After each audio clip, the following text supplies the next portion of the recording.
এবার আমরা প্রবলেম 11 একটা আলোচনা করব। প্রবলেম 11 কি আছে বলছে, আলোচনার সভায় উপস্থিত ব্যক্তিদের বয়সের তালিকা দেখি ও গড় বয়স নির্ণয় করি। এখানে দেখি বয়স দেওয়া আছে কি বছরে দেওয়া আছে। 30 থেকে 34 বছরে আছে 10 জন রোগী, 35 থেকে 39 আছে 12 জন, 40 থেকে 44 আছে 15 জন রোগী, 45 থেকে 49 6 জন, 50 থেকে 54 4 জন, আর 55 থেকে 59 3 জন। এখানে লক্ষ্য করে দেখো 30 থেকে 34 আছে, তারপর আছে কত 35 থেকে 39, তারপর 40 থেকে। তার মানে আমার প্রত্যেকটা শ্রেণী যেটা দিয়ে শেষ হচ্ছে সেটা দিয়ে শুরু হচ্ছে না পরের শ্রেণী। তাহলে আমরা কি করতে হবে, এই গ্যাপটাকে আমাকে পূরণ করতে হবে। কীরকম দেখা যাক। তাহলে আমার প্রবলেম দেওয়া আছে শ্রেণীর সীমায়, আমাকে শ্রেণীর সীমানায় লিখে তারপরে অঙ্কটা করতে হবে। আমরা লিখেছি দেখো শ্রেণীর সীমানা 30 থেকে 34। এবার আমরা সবাই জানি যে শ্রেণী সীমা থেকে সীমানায় কীভাবে নিয়ে যেতে হয়। শ্রেণীর সীমা থেকে সীমানায় নিয়ে যাওয়ার নিয়ম হচ্ছে এটাই, যে শ্রেণী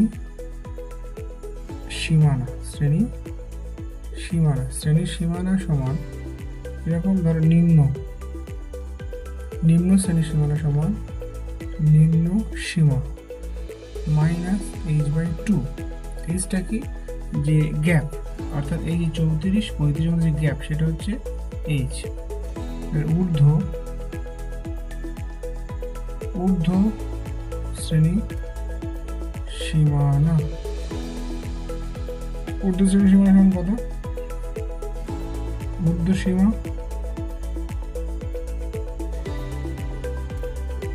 যোগ h/2। এটা হচ্ছে শ্রেণীর সীমা থেকে শ্রেণীর সীমানায় যাওয়ার নিয়ম। তো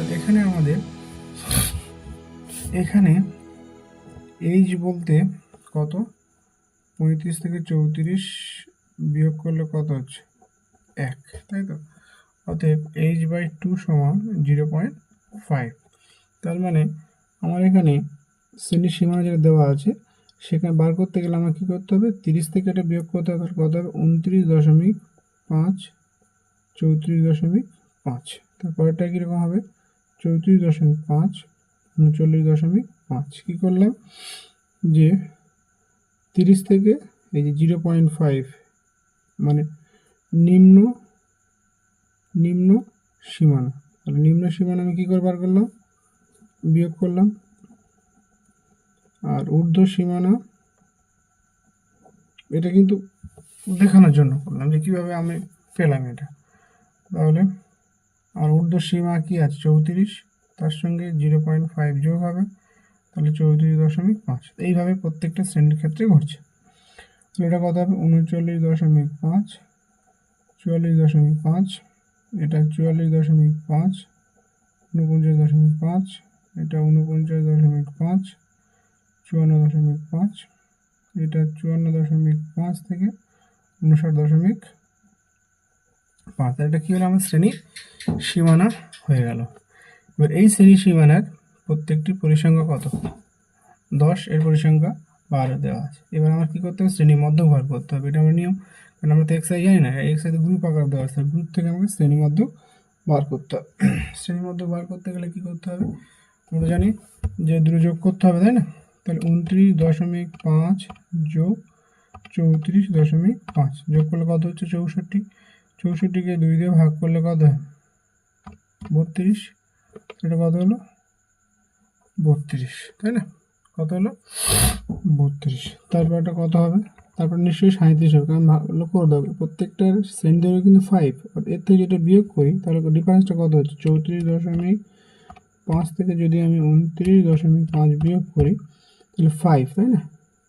শ্রেণী দৈর্ঘ্য, প্রত্যেকটা শ্রেণী দৈর্ঘ্য 5, তাহলে এর সঙ্গে 5 যোগ হবে, তাহলে কত হবে 37, তারপরটা হবে 42, তারপরটা হবে 47, তারপরটা হবে 52, তারপর হবে 57। সত্যি হচ্ছে, দেখো লাস্টটা মিলিয়ে দেখো 54.5 যোগ 59.5 ডিভাইড বাই 2, তাহলে 57 হচ্ছে, ঠিক আছে।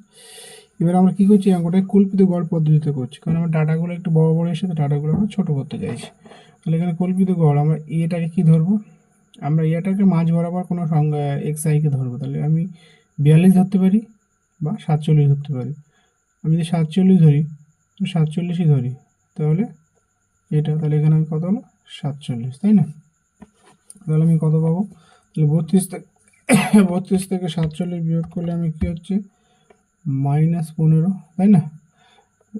-10, -10, তারপরে এটা বাদ দিলে কত হচ্ছে -5, -5, 42 থেকে যদি 47 বিয়োগ করি তাহলে এটা কত হচ্ছে, এটা 0, তবে 52 থেকে করলে 5 করলে 10, 57 থেকে যদি 47 বিয়োগ করি 10। এই দেখো আমার ডাটাগুলো ছিল বড় বড়, এখন কত ছোট হয়ে গেছে, এবার গুণ করতে আমার কত সুবিধা হবে।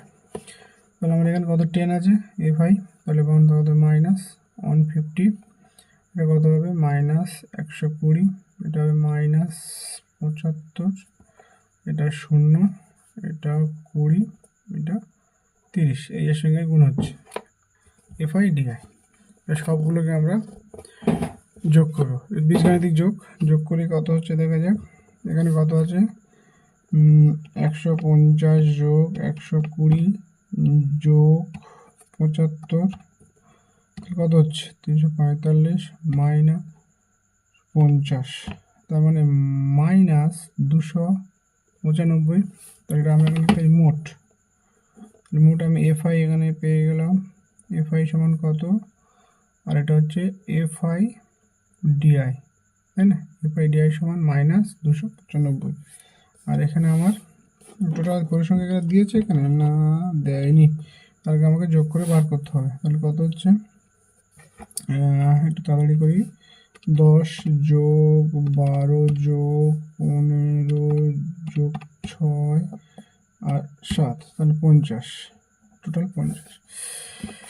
তাহলে আমি কী লিখবো, অতএব নির্ণেয় গড়, কী করবে, কল্পিত গড় পদ্ধতি, আবার কিসে করছে, কল্পিত গড় পদ্ধতি। তাহলে এক্স বার সমান, তাহলে কি হবে A + D বার, এটা নিয়ম মানে কল্পিত গড়ের সূত্র। তাহলে A সমান কত ধরেছি আমরা 47, A সমান কত ধরেছি 47, তাই না? A সমান আমরা 47 ধরেছি। তাহলে A সমান যদি 47, আর D বার সমান কত, D বার সমান FI DI বাই FI, তাই না? এটা হয়। তারপরে আমার 47, তাহলে আমি কি পাবো 47 যোগ, তাহলে FI DI কত পেয়েছি, FI DI যোগফল -295/50। আচ্ছা, 47 প্লাস মাইনাস গুণ করলে -295/, আচ্ছা 5 দিয়ে যাবে, 5 × 5 = 25, হ্যাঁ 5 × 5 = 25, 4 5 × 9 = 45, 5 × 10 = 50। তাহলে কত হচ্ছে 47 মাইনাস 59কে 10 দিয়ে ভাগ করলে 5.9, তাহলে 47 থেকে যদি আমি ডিভাইড 0.0, তাহলে 5.9 বিয়োগ করে তাহলে কত হচ্ছে 47 থেকে 5.9, তাহলে 0, 1 হাতে 1, 6, 1, 41.1, 41.1, তাই না? তাহলে কত 41 এত বছর, এটা হচ্ছে আমাদের উত্তর। তাহলে 11 অঙ্কটা কিন্তু এইভাবে করতে হবে। 11 আর 12 কিন্তু সেম, 11 12 অঙ্কটা সেম, ভালো কথা হবে। কেন 12 সেম, 12 থেকে কত আছে এখানে 5 থেকে 14, তারপর 15 থেকে 24, তারপরে এটাও আমরা একইভাবে করব। তাহলে এখানে আমরা শ্রেণী সীমা আছে, শ্রেণী সীমাকে শ্রেণী সীমানায় কনভার্ট করতে হবে, তারপর আমাদের অঙ্ক করতে হবে। তাহলে 11 আর 12 অঙ্কটা একই, 11টা করা হয়েছে, তার মানে 12টা পারবো। এবার আমরা চলে যাব 13 দাগের অঙ্ক। 13 দাগের অঙ্কটা পরীক্ষা আসার মতো অঙ্ক। এখানে ক্রম যৌগিক পরিসংখ্যা আকারে দেওয়া আছে। ক্রম যৌগিক আমরা জানি, আমরা আগের কত ক্লাসে আলোচনা করেছি, সেখানে সেই ভিডিও দেখে নেবে। এখন আমরা 13 দাগের অঙ্কটা দেখি। 13 দাগের অঙ্কটা দেখো, এখানে আমরা সাজিয়ে নিয়েছি। কীরকম দেখো, এখানে দেওয়া আছে 10-এর ক্রম, তাই না? 10-এর ক্রম, 10-এর ক্রম আছে কত 5 জন, 20-এর ক্রম আছে 9 জন ছাত্রী সংখ্যা, 30-এর ক্রম 17, 40-এর ক্রম 29, আর 50-এর ক্রম 45। তাহলে 10-এর ক্রম মানে কি 5, এবার 20-এর ক্রম মানে কি সেটা 10-এর বেশি, তাহলে তার মানে এগুলো সবগুলো যোগ করা আছে। ক্রমযোগী মানে পরপর যোগ করা আছে, তাহলে এদেরকে আমরা কী করতে হবে, পরিসংখ্যায় বার করতে হবে। ক্রমযোগী পরিসংখ্যা দেওয়া, সেখান থেকে আমাকে পরিসংখ্যা বার করতে হবে। দেখো কী করেছি, তাহলে আমার এখানে দেওয়া আছে, আমি ধরে নিয়েছি 0 থেকে 10, তাহলে কত আছে 5, ক্রমযোগী কিন্তু।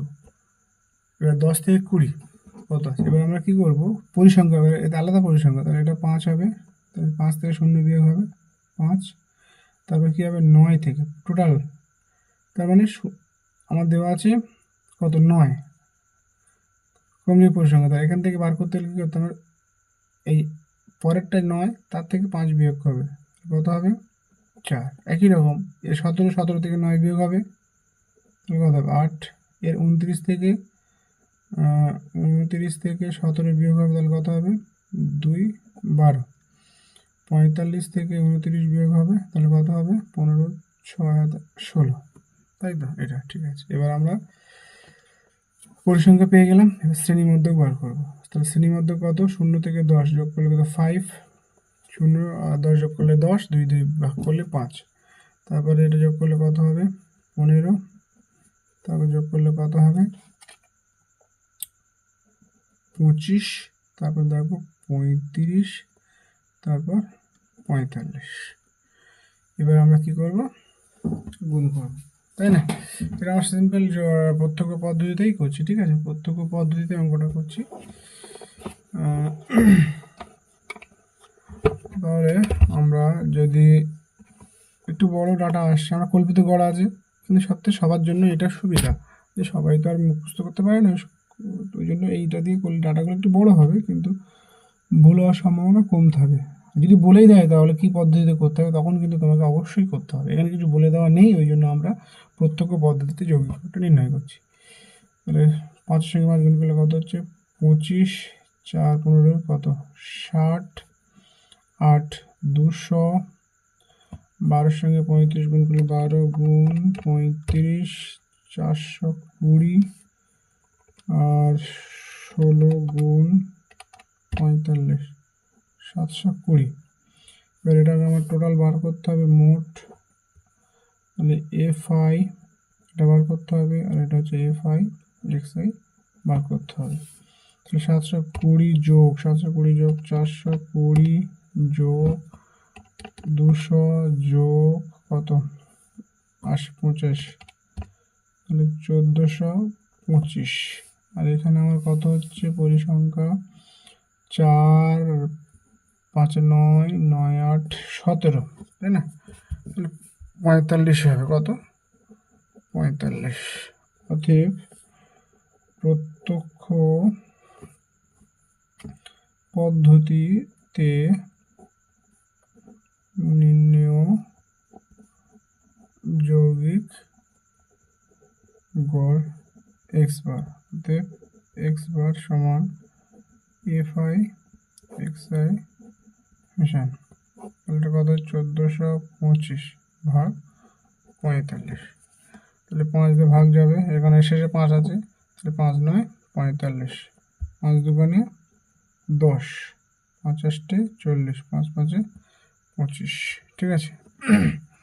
এবারে কত আছে 3 দিয়ে যাবে, 3 3 9, 3 9 27, 1 3 5 15, তাহলে 95 ভাগ 3, তাহলে 95কে যদি আমরা 3 দিয়ে ভাগ করি কত হচ্ছে 3 3 9 0, 5 নামবে, তারপরে 3 1 3 বিয়োগ 2 0.0, দশমিক জন্য 0 নিলাম।